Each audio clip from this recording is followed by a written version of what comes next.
Episode 2 starts off at a fast pace, just like episode 1, and we see Jack Tate, who is the publisher of the manuscript, looking very, very nervous, very paranoid, and he thinks that someone's following him, and it could be a tramp. He goes into his archives, he collects a copy of the manuscript, I think it's part 2, and he walks to a post box and posts it before walking out purposely in front of a speeding lorry. We then return to Jessica Hyde, who's still at the door, where she says, "Follow me now or you will die." She seems to know all the rest of the characters' names and what they've been doing, and they're a little bit untrustful, so she has to find a way of trying to gain that trust. And she's very streetwise, so she very soon drags them along with her.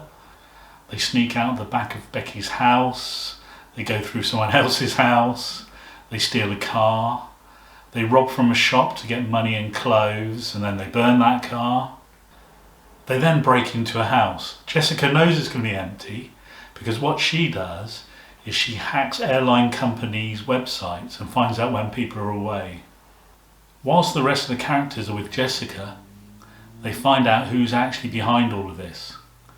It's this untouchable organisation called the Network, and they were originally set up to counter a Soviet organisation from the 70s. Whilst the rest of the group get their heads around this, Jessica tells them, if you can adjust, you'll live. If you can't, you'll die. Michael is really getting cold feet by now, and so he goes to see his new boss, Jeff, who tells him not to worry quite so much because he's going to become a hero. It's revelation after revelation, and we find the network has been set up by 2 people. A geneticist called Philip Carville and another guy called Mr. Rabbit, which we find out is a code name.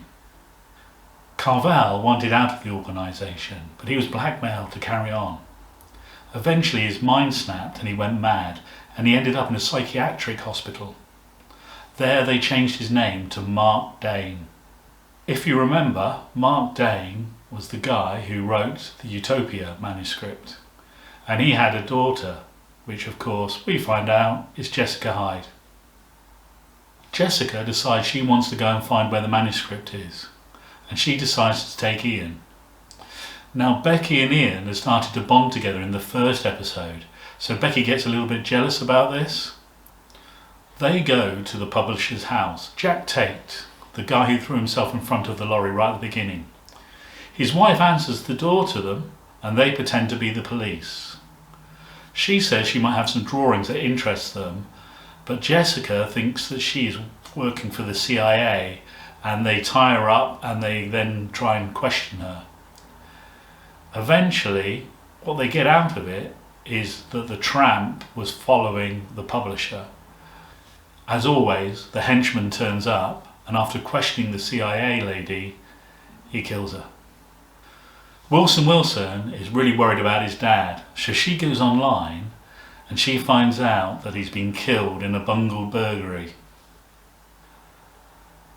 She doesn't tell Wilson this because she's trying to protect him, and he gains a little bit of trust with her, and he says that he heard the henchman say that Grant had the manuscript part 2.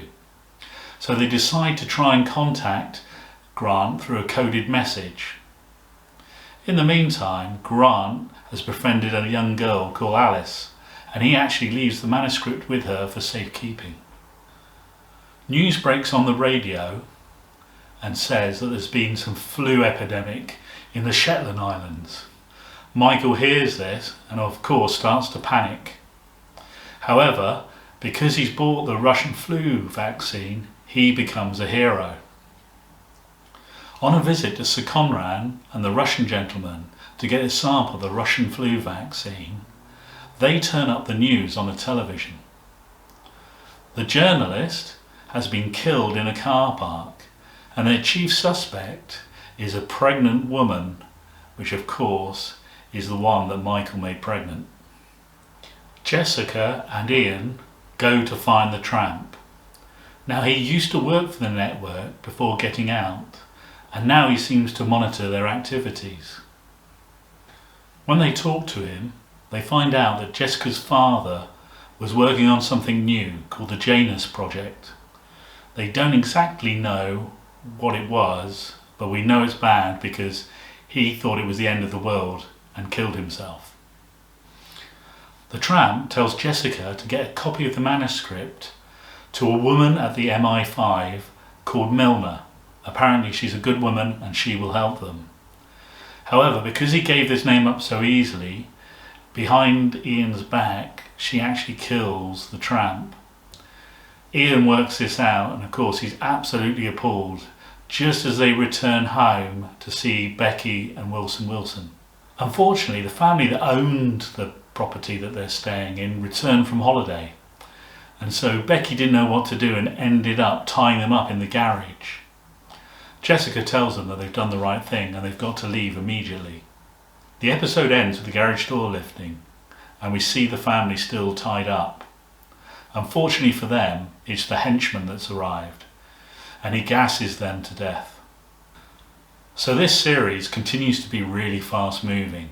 Every time you think you get a footing, there's a twist or something else changes. And all the time you've got this lucid dream, beautiful colour cinematography.